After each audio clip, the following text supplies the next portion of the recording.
wanted to highlight a healthcare crisis that we are facing in Prince George's County. And to be honest, it's one of those that my colleagues might not have even known. We've heard tidbits of it, but to get a full picture of it, I just wanted to show some numbers.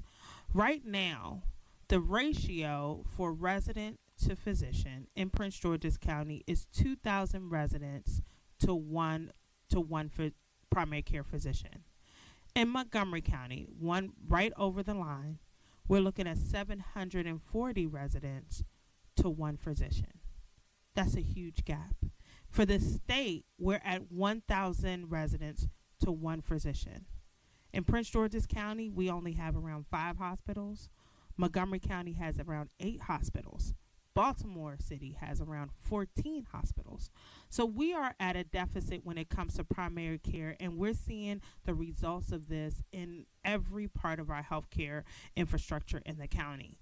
While we're looking at the emergency room task force, one of the things that we've noticed is that I came in actually after almost 10 years of representing nurses. I was convinced that it was nurse patient ratios, but I was wrong. It was more complicated. And what I found is that at least a fourth of what we're seeing in the emergency room is primary care. And primary care is not a place to play around, because this impacts our overall health care. As I know, my colleague, Councilmember Harrison, mentioned that, the high number that we have dying of heart disease. While we do focus on gun violence, let me just note this. The highest death in this county is not gun violence, it's heart disease. And if we don't address the primary care gap that we have in this county, we are going to see this increase over time.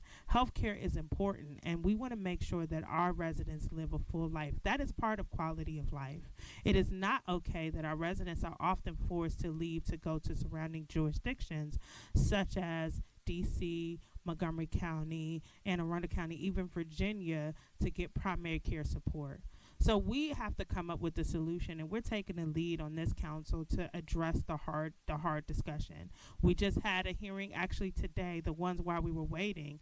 The big discussion was bringing another fast food restaurant into our community, that we're creating the swamp that's impacting our overall health, that's forcing us to have to look for primary care physicians to address the concerns we have. So